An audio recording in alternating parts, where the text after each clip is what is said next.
جی S herbal wholesale Ayurvedic ادویات کا قابل اعتماد مرکز۔ تجارت کے خواہش مند حضرات کو ہم مکمل ٹریننگ دیتے ہیں۔ ہمارے ساتھ تجارت کر کے بھرپور پیسہ کمائیں۔ علماء کرام، حفاظ، ڈاکٹرز اور میڈیکل والوں کے لیے خصوصی رعایت۔ تفصیلات کے لیے ابھی رابطہ کریں۔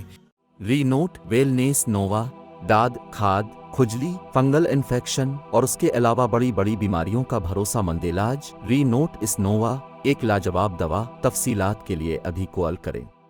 بسم اللہ الرحمن الرحیم۔ السلام علیکم ورحمۃ اللہ وبرکاتہ۔ محترم ناظرین اکرام، تحفظ دین میڈیا میں آپ کا استقبال ہے، خیر مقدم ہے، اور ہمارے خصوصی شو پرائم ٹائم میں میں ہوں آپ کا دوست ابرار الحق۔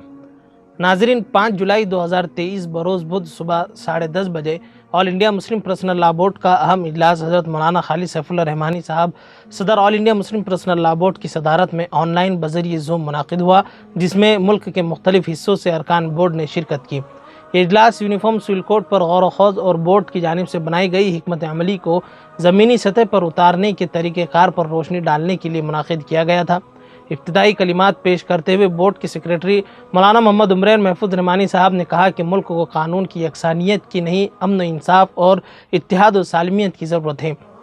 ناظرین، یکساں سول کوڈ بے وقت کی راگنی ہے۔ اس اہم اجلاس میں صدر آل انڈیا مسلم پرسنل لا بورڈ حضرت مولانا خالد سیف اللہ رحمانی صاحب نے چشم کشا، فکر انگیز اور بصیرت افزو خطاب فرمایا، جس میں انہوں نے حضرت ابو بکر صدیق رضی اللہ تعالیٰ عنہ کے ایمانی کردار کا حوالہ دیتے ہوئے یہ بتایا ہے کہ مشکل اور نازک حالات میں ایمانی غیرت اور دینی حمیت کے ساتھ جینا ایک مسلمان کی پہچان ہے، اور قوانین شریعت کی حفاظت کے لیے جدوجہد کرنا ہر صاحب ایمان کا دینی اور شرعی فریضہ ہے۔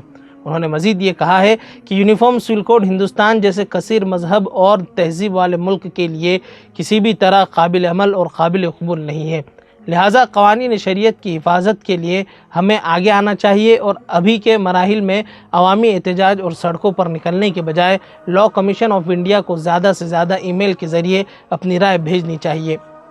ناظرین، صدر محترم کے علاوہ بورڈ کے جنرل سیکریٹری حضرت مولانا محمد فضل الرحیم مجددی صاحب نے یونیفارم سول کوڈ کے نقصاندہ پہلوؤں پر روشنی ڈالتے ہوئے ارکان بورڈ سے یہ کہا ہے کہ اس وقت ہر قسم کی جذباتیت سے بچتے ہوئے منظم جدوجہد کی ضرورت ہے، اور اس مسئلے کے سلسلے میں بیداری پیدا کرنے کے لیے علماء، ائمہ اور خطباء کا کردار بہت اہم ہے۔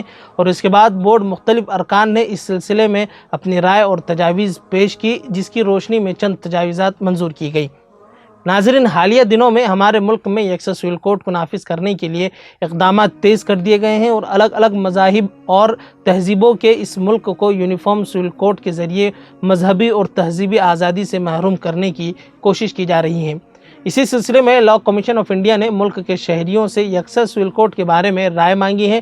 ہمیں اس سلسلے میں بڑے پیمانے پر ای میل کے ذریعے لاء کمیشن آف انڈیا کو جواب بھیجنا چاہیے اور یکساں سول کوڈ کی مخالفت کرنی چاہیے۔ آل انڈیا مسلم پرسنل لا بورڈ نے اس سلسلے میں ایک پورا سسٹم بنایا ہے، جس کے ذریعے آسانی سے ای میل کیا جا سکتا ہے، اور زیادہ سے زیادہ لوگ یکساں سول کوڈ کی مخالفت میں جواب درج کرا سکتے ہیں بآسانی۔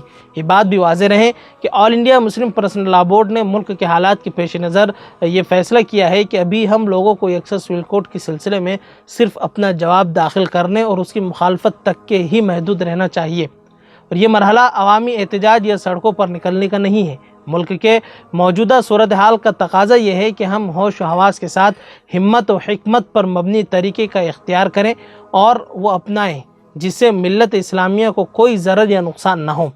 ابھی کا مرحلہ اپنی رائے کے اظہار اور لاء کمیشن آف انڈیا کو جواب دینے کا ہے۔ آل انڈیا مسلم پرسنل لا بورڈ نے اس سلسلے میں ایک لنک بھی تیار کی ہے اور QR کوڈ بھی بنایا ہے۔ یہ لنک اور QR کوڈ کو بڑے پیمانے پر سوشل میڈیا ڈیسک آل انڈیا مسلم پرسنل لا بورڈ کی جانب سے عام کیا جا چکا ہے۔